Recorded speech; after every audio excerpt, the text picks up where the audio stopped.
Le débat porte sur le changement ou la révision constitutionnelle. Il y a deux camps qui s'opposent, d'un côté le pouvoir et de l'autre l'opposition. L'opposition qui a fait une déclaration politique il y a quelques jours. Et celle-ci a été suivie par une sortie médiatique également en réponse de M. Augustin Kabouya, secrétaire général de l'UDPS, qui a également, de son côté, mis en place la C4, voilà, coalition pour le changement de la Constitution. Mais entre-temps, on apprend qu'il y a des professeurs qui ont été internés au fleuve Congo Hôtel pour réfléchir sur cette question de révision et de changement constitutionnel. Mesdames et messieurs, l'UDPS Kibasa, ce parti politique de l'Union sacrée de la nation, a également porté de la voix. On veut comprendre quel est l'apport. Comment l'UDPS Kibasa entrevoit ce débat sur la révision ou le changement de la Constitution.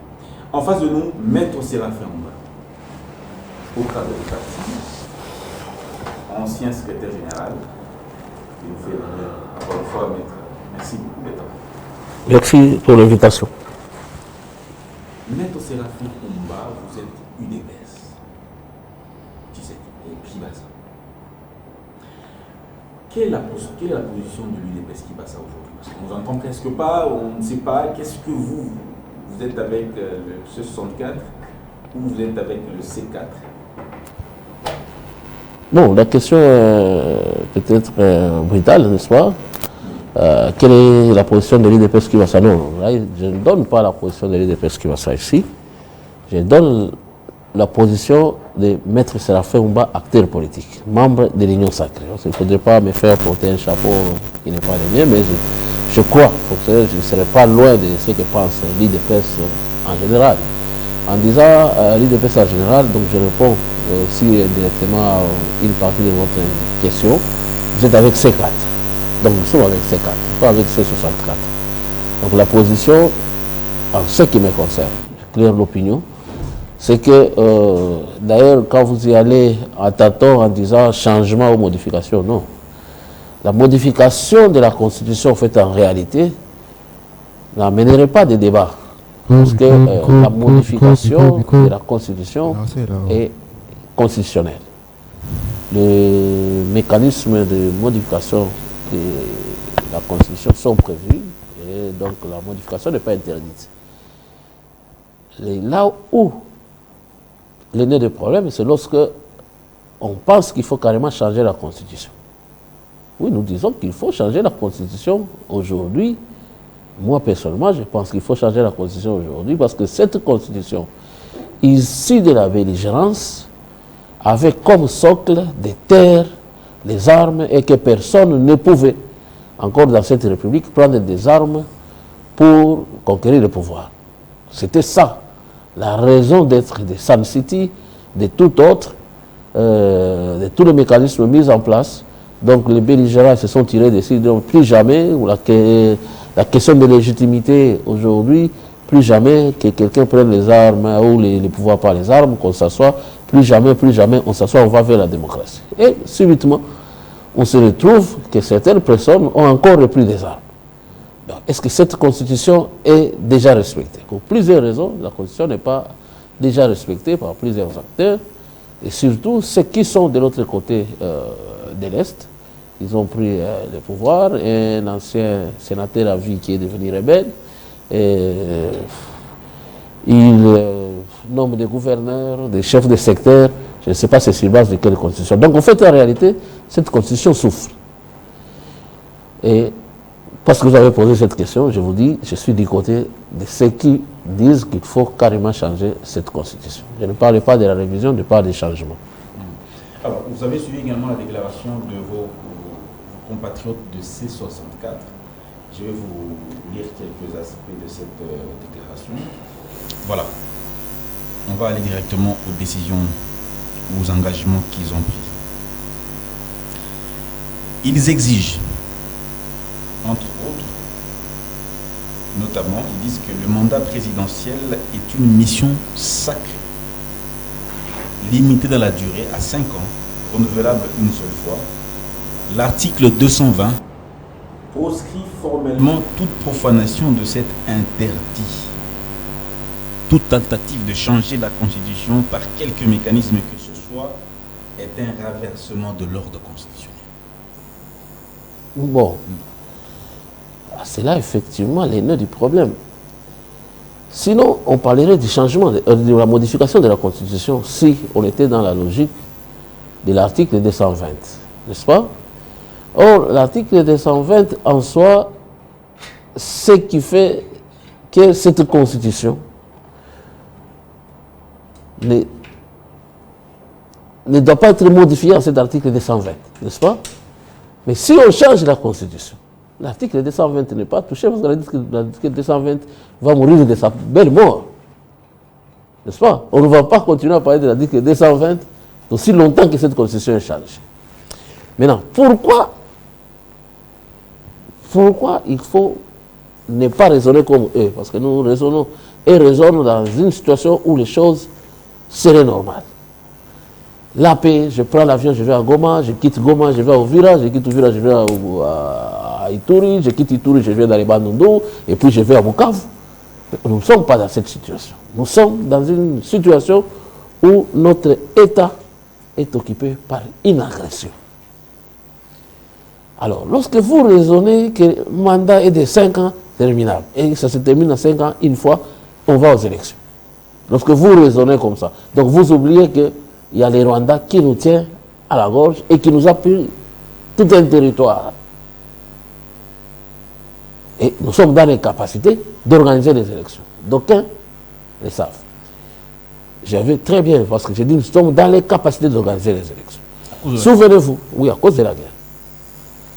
Souvenez-vous quand, lorsque le PPRD et son équipe modifient cette constitution de 2 tours à 1 tour, l'argument était que les 2 tours, ça me coûtait plus d'argent. On n'avait pas assez d'argent, organiser seulement 1 tour, on en arrêtait là. On n'était pas en pleine guerre.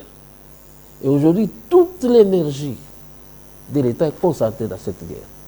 Et vous pensez que si c'est là qui ont modifié 2 tours à cause de l'argent, nous allons organiser sans argent les élections.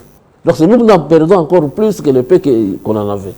Donc ici, aussi longtemps que la guerre n'est pas finie, nous ne voyons pas comment nous allons nous concentrer à organiser les élections, chercher les hélicos, aller chez la MONUSCO, prendre de l'argent pour circuler les avions, les agents de la CENI du côté où la guerre n'est pas, alors que nous devons faire face à l'agression. Donc les élections ne peuvent pas être organisées dans ces conditions-ci. Et le chef de l'État non plus ne peut pas disparaître dans ces conditions.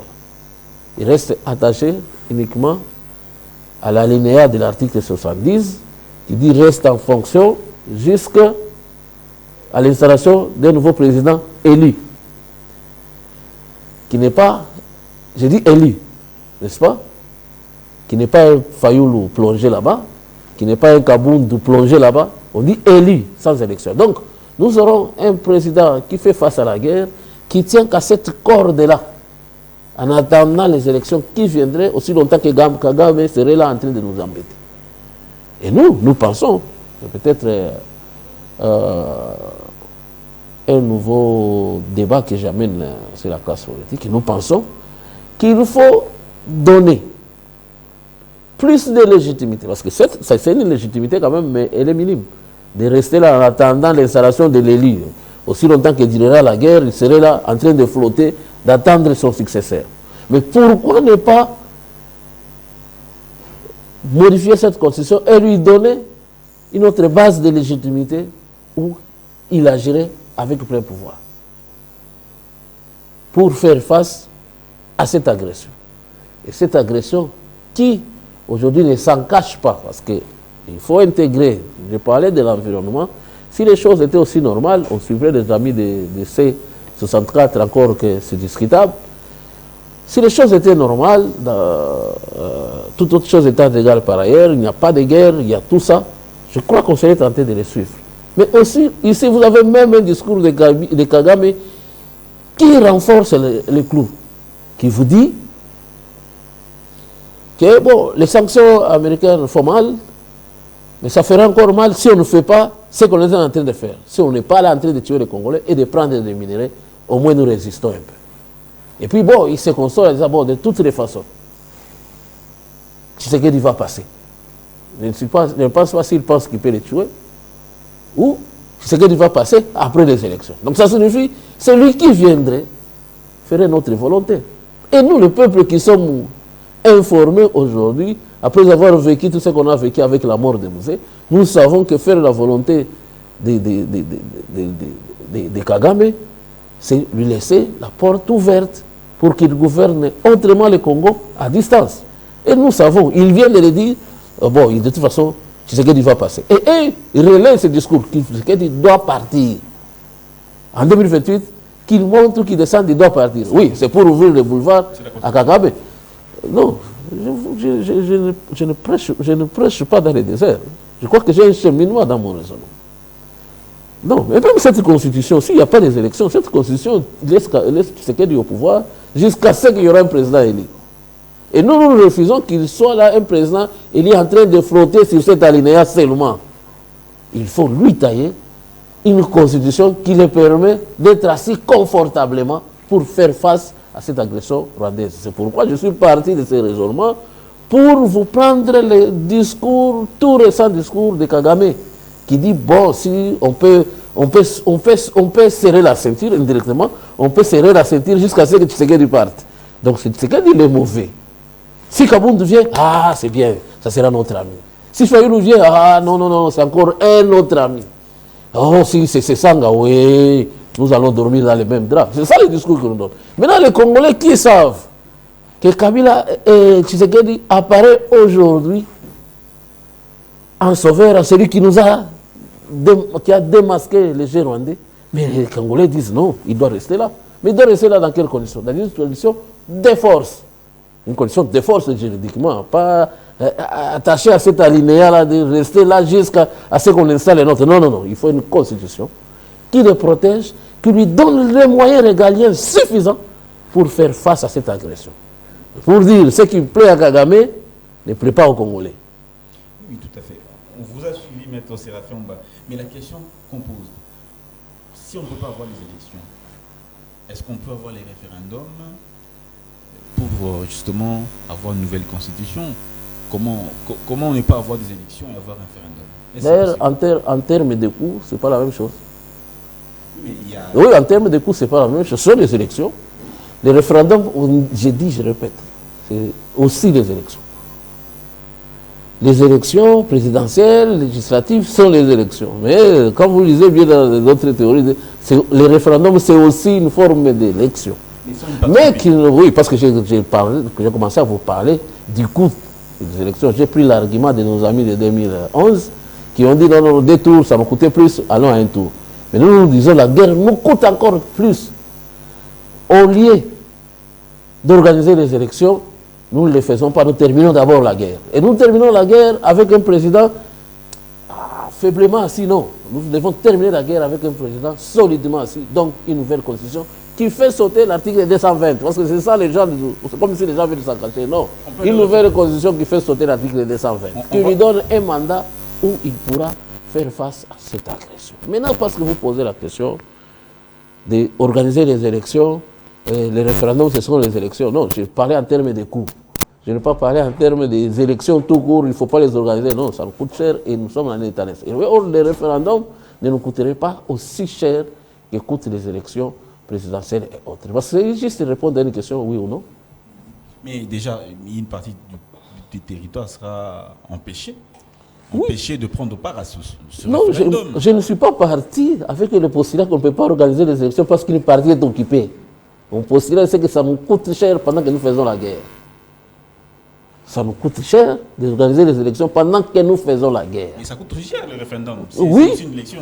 Pendant que nous faisons la guerre. Ici, nous allons faire, c'est aussi une élection. Je ne suis pas parti du postulat de la souveraineté. Non, il faut une souveraineté pleine pour faire les élections. Donc, je dis que ça nous coûte cher d'organiser les élections. Mais les référendums ne nous coûteraient pas cher que d'organiser les élections présidentielles comme vous les imaginez. Donc, il y a là une nuance à faire. Maintenant, au-delà de tout sociologiquement, est-ce que si on organise les référendums ici, vous pensez que les Congolais qui est occupé de l'autre côté va s'énerver? Parce que nous nous organisons pour que le chef de l'État soit confortablement assis et qu'on suive sa mission de libérer les territoires occupés. On change la constitution donner le plus de pouvoir au chef de l'État afin qu'il puisse totalement libérer le pays. Je pense que je ne m'en cache pas. Je suis en train, je pense qu'il faut des gens cherchent des superficies dans la Constitution. La Constitution permet ou ne permet pas. Je reprends, je suis encore très clair. Le changement de la Constitution n'a jamais été du goût de la Constitution parce qu'elle n'est pas prévue. C'est la modification qui est permise dans la Constitution, les mécanismes. Donc on ne peut même pas en discuter. Maintenant, quand est-ce qu'on change la Constitution? Parce qu'il ne faut pas penser que c'est une question taboue, on ne change jamais de Constitution. Non, il y a des gens qui sont au 17e, 18e, nous-mêmes nous sommes à la 4e, sur 5e, selon les théories. Donc il y a eu des faits qui ont fait qu'on change la Constitution. N'est-ce pas? Il y a des faits qui ont fait qu'on change la Constitution. Donc le fait précède les droits. Mais les faits précèdent les droits dans cette gymnastique de changement de Constitution. Je vous donne un cas. Peut-être vous oubliez. Quand Kabila le père arrive ici, la première des démarches, c'est changer la Constitution. C'était écrit dans cette Constitution-là qu'il faut faire la guerre pour venir changer la Constitution. Devant un fait accompli, il ne pouvait pas gouverner avec cette Constitution. Dans cette démarche nangaïste et kabiliste, s'ils arrivaient ici dans leur aventure, comme ils nous avaient promis qu'ils seraient ici en février ou en janvier ou en juin 2025, ils allaient arriver ici. Si c'est que du part, ils prennent la même constitution, ils continuent. Donc ils gardent les sénateurs, ils gardent les députés, ils gardent le cabinet du chef de l'État. Est-ce que cette constitution ne va pas mourir de sa belle mort? Donc, nous sommes dans une situation où cette constitution souffre. Et même tout ce que nous faisons ici, nous tenons, chacun tient quelque part un fil pour poser un acte d'une façon ou d'une autre. Et nous n'aimerions pas. Parce que nous n'allons pas, les élections ne vont pas s'organiser tant que ce territoire est occupé. Donc nous allons rester avec cette constitution, avec une petite phrase qui dit non, le chef de l'État reste en fonction jusqu'à ce que l'autre soit élu. Est-ce que c'est cette position que les Congolais veulent de leur chef de l'État? C'est une phrase seulement, jusqu'à ce que l'autre soit organisé, un président élu puisse venir les remplacer. Non, il faut par contre lui donner un mandat qui lui permet d'agir avec plein pouvoir. C'est ça mon raisonnement. Un mandat de combien d'années? Un mandat, peut-être de 5 ans, renouvelable. Combien de fois? On peut mettre autant de fois qu'on pourra mettre. Parce qu'on a déjà aussi longtemps qu'on met des fois, aussi longtemps qu'on met des fois, aussi longtemps qu'on met des fois pour les limites, il y a un Kagame qui compte. Et il compte, non, je sais pas, 2028, on a la ressourceté. 2028, on a ressourceté, je mettrai une marionnette. Mais si nous nous estimons qu'au lieu de mettre une marionnette, laissons ouvert que le peuple se décide jusqu'à ce qu'il se décidera encore. Voilà pourquoi le C4 parle de la tentative de confiscation du pouvoir du peuple et d'instauration d'une dictature. Non, et cela est dirigé en haute trahison. L'érection d'un pouvoir. Non, c'est écrit où? Il sera accusé de haute trahison. Mais vous lisez l'article 64. Lisez l'article 64, vous verrez qu'eux-mêmes sont dans la haute trahison. Quiconque cherche à conquérir le pouvoir par la force. N'est-ce pas? Le peuple a le droit de s'ériger contre quiconque veut conquérir le pouvoir par la force. Oui. Est-ce que notre constitution permet aux gens de conquérir le pouvoir par la force? Parce que c'est ce qu'elles veulent faire, parce que le Fachi est élu. Non, s'il vous plaît, vous avez la bonne lecture. Faites-moi la bonne lecture de du premier alinéa de 1064. Tout à fait. Tout Congolais a le devoir de faire échec à tout individu ou groupe d'individus qui prend le pouvoir par la force. Donc il faut lire à haute voix, qui prend le pouvoir par la force. Est-ce que Fachi a pris le pouvoir par la force? Maintenant, ils sont 564 pouvoirs. Tout Congolais a le pouvoir de prendre de résister à celui qui prend le pouvoir par la force. Est-ce que Fachi a pris le pouvoir par la force? Continuez la phrase. Ou qu'il exerce en violation des dispositions de la présente Constitution. Est-ce que dans cette présente Constitution, Fachi exerce le pouvoir contre cette Constitution? Bon, ils sont 64 pouvoirs. Ils peuvent, si c'est dans cette logique, ils peuvent être C64 après 2028. Lisant seulement cette disposition. Donc, en fait, ce sont des rebelles qui traduisent seulement la volonté de Kagame, parce qu'en lisant cet article, leur C64 se justifierait contre Nanga, Kabila et Kagame. Soyons sérieux. Leur l'article sur le premier alinéa, c'est contre Nanga, qui veut prendre par le pouvoir et Kabila, et Kagame qui les accompagne. Donc on aurait vu une sortie officielle des gens qui s'appellent C64. Ils ont péché par l'appellation. Ils peuvent résister contre la modification de la Constitution, c'est leur droit, amener les gens. Mais en prenant C64 pour dire que c'est pour ça qu'ils veulent faire la guerre à Fachi, non, ils se sont trompés. C64 leur aurait permis de faire la guerre à Nanga, à Kabila et à Kagame. C'est des choses qu'ils n'ont pas faites. Par contre, Nanga les a même appuyés. Nous sommes dans quel monde? Est-ce qu'il vaille l'avenir du Congo? Nanga les a appuyés? Bon, je ne suis pas le seul à ne pas avoir... Vous n'êtes pas les seuls à ne pas avoir suivi les propos de Nanga qui dit qu'il va dans le sens de C64. Moi, j'ai ouï dire ça. Bon, ok. Bon, comprenez dans quoi on est.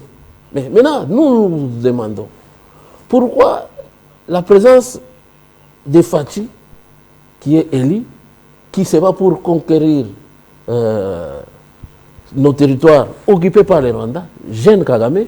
Vous avez aussi dit que non à un troisième mandat à Kabila, vous avez interdit quand vous étiez dans l'opposition.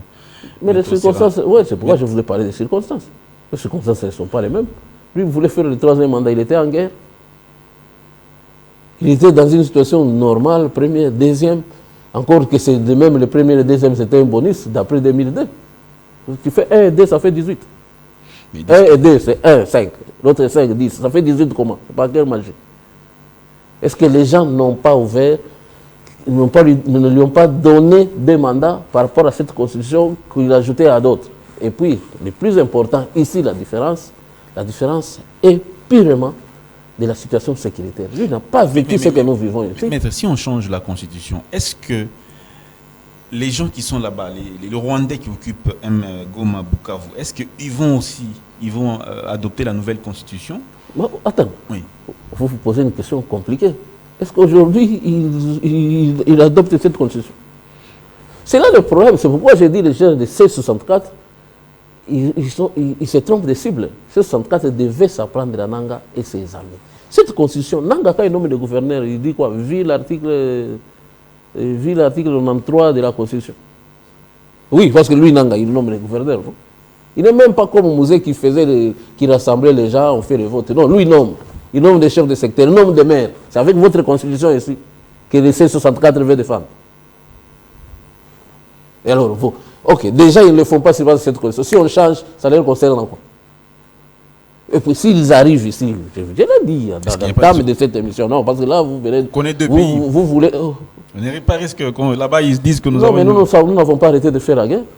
On vous a dit que nous sommes dit non, non. Nous sommes un État en train de reconquérir notre territoire. Mais quant à la question des faits de la Constitution, nous respectons encore cette Constitution qui est largement piétinée. Sénateur à vie devenir rebelle, et un coordonnateur qui nomme le gouverneur, qui fait tout ce qu'il fait, il organise les concours de magistrats. C'est votre Constitution qui le lui permet. C'est cette Constitution qui le lui permet. Non, c'est pourquoi nous pouvons encore continuer à discuter avec Kabila, avec Nanga, dans l'ère fourberie, que les C64 qui se sont trompés carrément des cibles, ou qui viennent faire l'écho de ceux qui sont à Goma.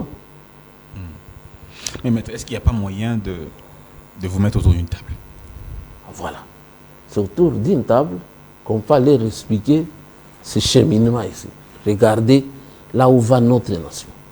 Regardez la joie qu'avait Kagame à avoir Kabila au pouvoir. Regardez la tristesse qu'il a à avoir Fachi au pouvoir. Est-ce que vous ne voyez pas que nous avons besoin de ces Fachi pour terminer cette gangrène? Nous allons leur poser ça comme argument. Et aussi, ça sera autour d'une table. Et aussi, ils vont nous dire non. Pour vivre bien avec Kagame, il faut mixage, il faut qu'il soit ici, il faut qu'il nous donne les chefs d'état-major, il faut qu'il nous donne les ambassadeurs, il faut que les Rwandais s'appellent Congolais en marchant. Et puis, voilà, c'est bien. C'est le débat des Congolais que nous allons tenir, n'est-ce pas? Oui, donc autour de la table, il n'y a pas de tabou. C'est mieux d'aller autour de la table. Il ne faut pas penser que ça mettra des gens dans la rue qu'on doit aller autour de la table. Parce qu'autour de la table, le chef de l'État n'est pas fermé au dialogue. Mais ce dialogue, il y a quand même un préalable. Vous faites toute une matinée, votre pays est occupé, vous n'en faites même pas cas, même pas une virgule. Que non, dans notre C64, nous allons chasser, par exemple, dire carrément, nous chassons Tshisekedi, et puis nous chassons Nanga. Et nous chassons Nanga et Kagame. Non, Nanga et Kagame, c'est déjà acquis. Donc, dès qu'ils sont au pouvoir, l'État devient normal, ceux qui sont les Rwandais deviennent des Congolais, on s'embrasse, et puis on oublie les morts. Ce sont des choses, là, quand vous dites autour de la table, ce sont des choses que nous allons nous dire en face. Parce que vous savez, les réseaux sociaux, bon, tout le monde peut prendre son micro, il raconte ce qu'il raconte seul, il n'a pas de contradicteurs. Et autour d'une table, nous aurons des contradictions et des vraies questions de droits et de substance. Parce que si Kagame vous dit les sanctions font mal, mais si on ne faisait pas ce qu'on fait, on allait encore. Non, il donne un message fort aux Rwandais. Mieux vaut être au Congo, piller et mourir pour que nous puissions survivre. Qui n'a pas compris ça? C'est ça le vrai message. Mais bon, de toutes les façons, souffrir, serrer la ceinture, jusqu'à quand Kabila va et quand Tshisekedi va partir, bon, nous aurons d'autres, un marionnette, un autre, la situation va s'améliorer. C'est ça le langage. Maintenant, si c'est dans ça que le C64 veut nous amener, le peuple congolais qui est organisé ne va pas les suivre. Mais maître, on fait comment? On fait comment face à cette problématique, on dira, c'est que la population ne comprend pas. On pose la question au chef de l'État, on dit, Président, quand est-ce que ces Rwandais vont quitter Goma, Bukavu? Le président dit, seul Dieu le sait. Oui. Donc, la population se sent... Mais il allait dire quoi? C'est qu'il a croisé, la guerre est terminée. Est-ce qu'il a dit que non, nos militaires retirez-vous, Dieu sait? Il a dit, seul Dieu sait. Oui. Quand est-ce que cette... Ça dépend de notre montée en puissance. Et nous le démontrons. Il ne peut pas vous dire qu'aujourd'hui, parce que j'ai acheté tel scout, tel missile, la guerre se termine demain. Dieu sait quand ça va se terminer. Ça peut se terminer ce matin. Après tout ce qu'il a fait, accord de Washington, accord avec non, le Rwanda, ne pensez pas. Non, non. Après tout ce qu'il a fait, oui, après tout ce il y a toujours des déplacés, il y a toujours des morts, il y a toujours l'occupation, il y a la crise économique. Mais dans quelle position? La crise humanitaire. Non, dans quelle position? La crise humanitaire est de l'autre côté de l'Est, n'est-ce pas? Les déplacés, c'est de l'autre côté de l'Est, n'est-ce pas? Oui, mais c'est des Congolais. Après tout, c'est des Congolais. C'est pourquoi il continue à le faire. Il vous dit, Dieu seul le sait. Vous pensez qu'il est allé prendre un bâton magique pour frapper, pour que les Rwandais disparaissent? Non. Mais il continue à se battre. Et aujourd'hui, vous semblez ignorer la tendance sur le terrain. Est-ce que notre armée, vous entendez encore parler de la chanson habituelle de reprise stratégique? Ou c'est de l'autre côté où les Rwandais identifiés Rwandais, commencent à marcher en Belgique, en Ouganda, au Rwanda, aux États-Unis, pour dire qu'on nous tue. Les Rwandais qui deviennent des Banyamulenge subitement, vous pensez que c'est peu qui est fait? Mais ça signifie qu'il y a une montée en puissance. Et Kagame secoue tout ce qu'il peut secouer pour s'attirer la sympathie de la communauté internationale, afin qu'on dise non, arrêtez-vous là, restez là, les choses restent à l'air statu quo. Mais Dieu seul sait quand est-ce que la guerre va se terminer. Mais en Angola, ça a pris 27 ans. Mais nous, on est déjà même à 30. C'est parce que vous semblez donner cette guerre comme si c'est une histoire qui commence avec Fachi. Mais cette guerre a emporté Mobutu. Cette guerre a emporté Mouzé. On a eu un bémol avec cette guerre pendant 18 ans. Pourquoi? Toi, tu as déjà entendu une fois Kagame dire que Kabila était un dictateur. Joseph ici. Mais Mouzé était dictateur. Mobutu était dictateur. Fachi est dictateur. Comprenez la nuance? Pendant 18 ans, Kabila, Joseph n'a jamais été dictateur parce qu'il servait Mordikis, la volonté de son maître. Mais, alors, vous voulez Maître Séraphin, que chef de l'État vous dise que la guerre va se terminer demain ou après-demain. Bon, est-ce que c'est ça la satisfaction des Congolais ou bien c'est la satisfaction des Rwandais qui disent demain? Et si ce n'est pas demain, tu l'as promis demain, donc ce n'est pas demain. Non, Dieu sait le sait. Mais les moyens, l'obligation des moyens, les chefs de l'État en fournit comme il se doit. Et notre ami s'est pris une armée comme celle qu'on a trouvée il y a 7 ans. On avait de la poudre aux yeux, on nous a fait croire qu'on avait une armée, on était en puissance 8e. Mais que des revers, que des revers. Ce sont des choses qui doivent nous préoccuper. Et aujourd'hui, il y en a qui pensent seulement qu'en 2028, Fachi part. Mais l'effort fourni par cet homme pour ouvrir les yeux des Congolais, de savoir que le Rwanda nous prenait comme une énième province du Rwanda, les gens ne voient pas. On a suivi également les propos du cardinal Onsengo, qui dit que les jours à venir seront des jours difficiles. On doit se préparer pour barrer la route à toute tentative de se maintenir au pouvoir par la force. Il parle à qui? Il a parlé aux Congolais. Non, il parle à qui? Aux catholiques que je suis. Est-ce que moi je vais les suivre? Et c'est votre pasteur? Oui, moi je suis catholique comme lui. Est-ce que je vais les suivre? N'est-ce pas? Mais il a toujours dit, est-ce que je l'ai suivi? Est-ce que vous pensez que tout catholique va suivre ce que le cardinal dit? Ce n'est pas pour dire que cet État est laïque. Il a ses opinions. Le cardinal a ses opinions. Et nous, catholiques, ce que nous pouvons faire aujourd'hui, c'est quoi? C'est prier pour lui. Pourquoi? On va prier pour l'autre prêtre. C'est tout. Maître Séraphin Omba, pourquoi ne pas... Est-ce que vous ne pensez pas que ça peut être une source de crise politique intense? Parce que comme on l'a vu... C'est ça qu'on évite la crise de légitimité. Tu reviens à cette question de changement de la Constitution. Oui. Il faut éviter la crise de légitimité. Parce que si on reste avec... On n'organise pas les élections parce qu'on n'a pas les moyens de les organiser. On n'est même pas moralement... Ce n'est même pas sérieux. Que Goma, les gens meurent tous les jours. Vous vous arrêtez un moment, vous dites aux militaires, gardez l'opposition, nous organisons les élections présidentielles pour que Fayulu devienne président. Mais s'il devient président, il fait quoi? Il nomme un nouveau chef d'état-major, il organise l'armée, il contre-attaque les Rwandais. Si nous raisonnons comme ça, est-ce que nous sommes sérieux? Bon, nous disons non, on organise l'élection, Kabound devient président.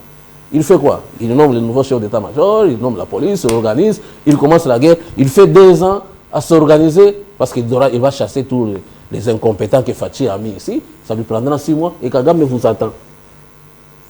Monsieur, nous ne sommes pas naïfs. C'est pourquoi vous avez voulu poser la question de légitimité. Nous disons, pour éviter la crise de légitimité, il faut, pendant que nous sommes dans la légitimité, changer cette constitution pour ne pas justifier la présence de l'article 220. Il faut que le président assis qui est là ait un plein pouvoir pour agir et continuer à défendre cette souveraineté qui est sauvée de justesse par la présence des fâchés. Parce que la souveraineté était partie. On était ici, les décisions venaient de Kigali. Il y a des gens qui nous ont dit, pour être nommé, il faut avoir des acquaintances à Kigali. Ça a été vécu et c'est différent. Ils disent que changer la constitution, les opposants, c'est marcher sur la mémoire de ceux qui sont partis, notamment Rossi Mukendi, Thérèse Kapangala, Hussein Gandou, tous ces jeunes qui sont morts, en train de manifester pour dire non au changement de la constitution. Non. C'est un non à cette manipulation rwandaise. Il faut oublier. Ce qu'ils disent là, c'est eux qui marchent sur la mémoire de ces jeunes gens. Parce que comment expliquer que pendant ce temps, les M23, nous les avons considérés comme des ennemis, vous devenez amis avec eux aujourd'hui. Vous ne marchez pas sur la mémoire de Thérèse et de Chimanga. Vous devenez subitement amis au M23. Et vous dites que nous sommes une majorité plurielle. Et ceux qui font la guerre ont aussi des aspirations profondes. Entre-temps, ces gens-là. Parce que les gens semblent oublier. Il y a une marche, je crois que c'était le 25 décembre, où Kinshasa était quadrillé par des militaires qui ne parlaient aucune langue congolaise. C'est maintenant qu'on comprend que c'était les M23 que les messieurs étaient allés prendre. C'était si facile que ça. Et là, ils ignorent ça. Tous les amis là qui veulent le pouvoir, parce que moi je comprends qu'ils veulent le pouvoir. Mais Fatou va ouvrir s'ils veulent le pouvoir. Mais la question existentielle des Congolais, c'est qu'il y ait cette paix. Que nous soyons à même de prendre notre avion, aller à Goma, à Bukavu, à Kindu, comme on veut, sans inquiétude. Que les Rwandais restent dans ses limites et que l'État congolais reprenne sa puissance pour protéger tout le monde, y compris quoi qu'il en soit. Quelle que soit la minorité au Congo, il n'y a que l'État qui a la puissance pour protéger tout le monde. Pas un État rwandais, pas un État voisin, sinon ça serait quoi? Ça serait les Bazombo sont en souffrance, l'Angola vient. Les Nyari qui sont ici, le Brazza vient. C'est ça que les C64 n'osent même pas dire. Et c'est bon, alors qu'ils savent qu'ils n'ont même pas les moyens de le faire. Sinon, tu cherches à troubler seulement la ville à Kinshasa. Mais on apprend que l'accord de Washington recommande également qu'on puisse changer la Constitution. Est-ce que cela est vrai? L'accord signé avec les Américains. C'est vous qui m'informez. Donc ça va dans tous les sens. Moi, l'argumentaire que je vous ai amené, la partie est du Congo, qui fait que je n'aimerais pas qu'on arrive en 2028 avec un chef d'État qui tient à la petite phrase là, rester en fonction jusqu'à l'installation du président élu. On ne sait pas quand est-ce qu'on le lira. L'accord de Washington, je ne sais pas ce que l'accord demande pour qu'on change la Constitution. Ceux qui l'ont lu, ils n'auront pas tort parce que de toute façon, on aura convergé. Je n'ai pas à fustiger cet argument. Ils disent aussi qu'ils rejettent cette proposition de loi référendaire qui est une loi incendiaire qui a été déclarée recevable à l'Assemblée nationale, qui est à la commission aujourd'hui. Ils disent que cette loi est une tentative de passer en force et marcher sous la Constitution. Bon, je crois que ce que nous avons dit est plus grand que ça. N'est-ce pas? La loi référendaire elle-même, c'est dans la loi. C'est pourquoi j'ai voulu éviter ce débat de modification. Ce débat de modification, tout ce qui est permis dans la Constitution, c'est permis. Je suis dans un débat de changement de la Constitution. Et j'ai donné des arguments qui me poussent aujourd'hui à penser normalement comme quelqu'un qui se projette dans l'avenir, que les risques que nous aurons à ne pas organiser l'élection et à rester avec un chef de l'État qui tient à l'alinéa de l'article 70 et rester en fonction jusqu'à l'installation, ce serait très fragile pour faire face à l'agression rwandaise. Donc la loi référendaire, oui, ils ont des canaux pour arrêter ça. Ils peuvent monter les députés qui peuvent voter contre cette loi et puis on passe. Il n'y a pas un mécanisme autre d'interdire aux élus de faire ce qu'ils doivent faire. Oui. Maître, il y a une sorte des idées sont éparpillées. Quand on entend l'UDPS, c'est les articles qui doivent être changés. Quand on entend l'UNC, quand on entend...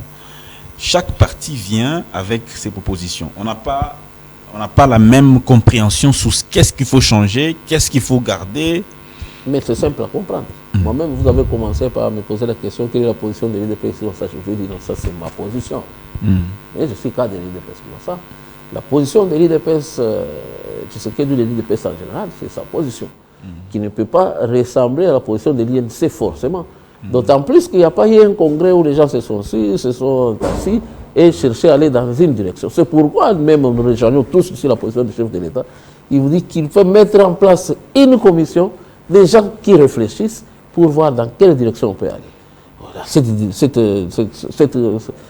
Cette réunion ou la convocation de tous ces gens-là qui doivent discuter, oui, ils lui mettront les idées de l'INC, comme vous le dites, les idées de l'AFC, les idées de l'UDPS. Au fur et à mesure, les gens vont réfléchir, du choc des idées jaillit la lumière.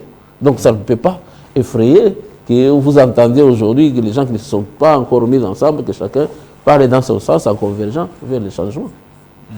Donc ça, parfois même vous contredisez, parfois même certains se contredisent. Oui, c'est pourquoi effectivement on dit, quand on dit autour d'une table que les gens réfléchissent, c'est toutes ces contradictions-là. Le choc des idées jaillira la lumière. Parce que les gens, vous savez, il ne faut toujours pas penser qu'on a le monopole du savoir. Même tout ce que j'évoque ici, si quelqu'un me demande par A, B, A plus B, et sait que ça ne donne pas vrai, vous savez, l'honnêteté scientifique, c'est de réfléchir. Il ne faut pas dire qu'on est jusqu'au boutiste, parce que c'est ce que je veux qu'il doit se faire. Mais d'autant plus que vous parlez des organisations. Je n'ai pas vu un congrès de l'UDPS Tshisekedi qui a sorti des résolutions sur les changements. N'est-ce pas? Donc les gens sont encore en train de réfléchir. À l'INC même pas à l'Union sacrée. Il faut que les gens se mettent. Vous avez, à l'entame de l'émission, dit qu'il y a des professeurs qui sont enfermés quelque part en train de réfléchir, oui. Mais chaque prof a sa façon de voir. Mais quand ils vont sortir de cette assemblée, les résolutions qu'ils vont prendre, alors ce sont des résolutions-là qu'on pourra défendre face à d'autres groupes qui réfléchissent aussi. Maître Séraphin Oumba, on est en train de nous observer, on nous suit, la population nous regarde. En quelques mots, parce que nous sommes en train de chuter,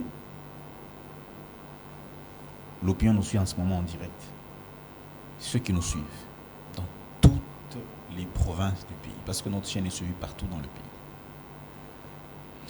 Quels sont les aspects primordiaux à toucher dans cette Constitution? Les aspects qui sont, on va dire, primordiaux, qui sont prépondérants, qui sont on va dire, qui ne sont pas bonnes dans cette Constitution.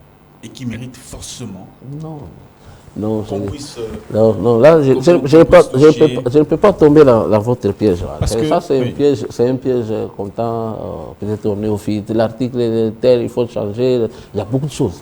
Il y a des fonctionnements entre les assemblées, les gouvernements provinciaux qui créent problème, les gouverneurs, le Sénat, les ministres de l'Intérieur même n'ont pas trop de pouvoir. Ça, c'est autre chose. Je suis ici. C'est pourquoi je ne parle pas des modifications. Là, vous m'amenez dans un débat de modifications.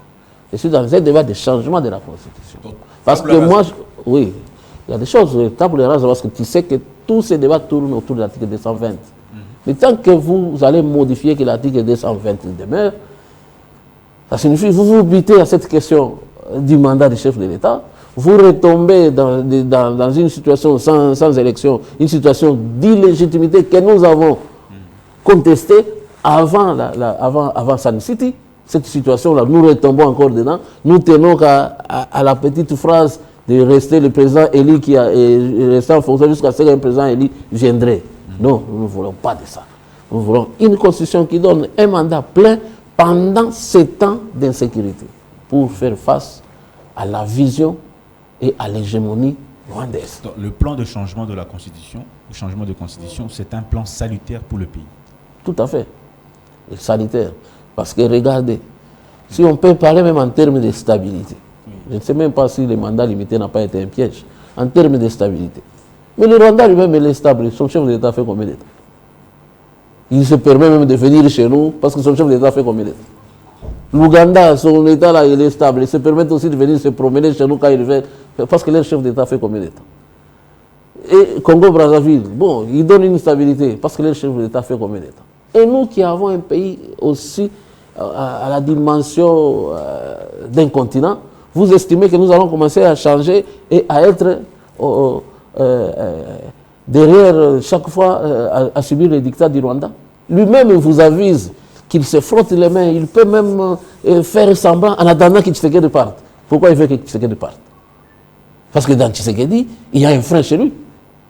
Et nous comprenons que nous disons aujourd'hui, ayant découvert ce qu'on a découvert, tout ce que Kagame veut, les Congolais ne veulent pas.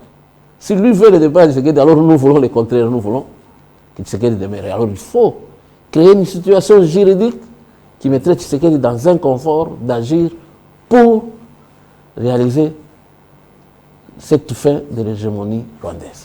On retient quoi pour finir, carrément? Qu'est-ce qu'on devrait retenir de votre passage en quelques mots, ce plan? En quelques mots Bon, parce que nous avons parlé de C64, je crois que le C64 a une action mal dirigée, parce que le C64, dans sa conception et dans les dispositions qu'ils évoquent, s'en prendrait au Rwanda, ça prendrait à Nanga, à Kabila et à Kagame. Pas Tshisekedi, parce que Tshisekedi est élu et il exerce son pouvoir. Les dispositions qu'il évoque empêchent à quelqu'un de conquérir le pouvoir par la force. Comprenez la suite. Nous retenons aussi que, aussi longtemps que cette guerre-là subsiste, nous avons besoin de Tshisekedi pour la terminer. Et nous ne pensons pas qu'il va la terminer en restant accroché à cet article 70 qui dit qu'il reste en fonction, le chef d'État reste en fonction à la fin de son mandat jusqu'à l'installation d'un nouveau président élu. On ne sait pas quand est-ce que la guerre va se terminer, quand est-ce que nous allons organiser les élections. Cette situation de précarité ne nous permet pas de bien fonctionner pour faire face à l'adversaire. Donc, il faut que les Congolais comprennent que nous avons besoin de donner un pouvoir réel au chef de l'État et encadré juridiquement par une nouvelle constitution. Voilà. C'était M. Séraphin Oumba, il est au cadre de l'UDPS Kibassa, il est aussi personnalité politique, membre de l'Union sacrée de la nation, la famille politique du chef de l'État. Il est aussi du bon côté de l'histoire. Maître Séraphin Oumba, merci énormément. On espère qu'on vous retrouvera très très bientôt. Ce n'est pas la dernière fois. L'opinion est habituée à vous suivre à KMC Télévision. Vous êtes un de nos habitués. Merci beaucoup. Je vous remercie, monsieur. Je vous remercie pour l'invitation. Je vous en prie, merci également à vous tous qui nous avez suivis, l'équipe qui m'a permis de vous présenter cette émission. Merci et on espère que vous avez aimé. On va se retrouver très très vite sur KMC, encore une fois avec le même plaisir. À très bientôt.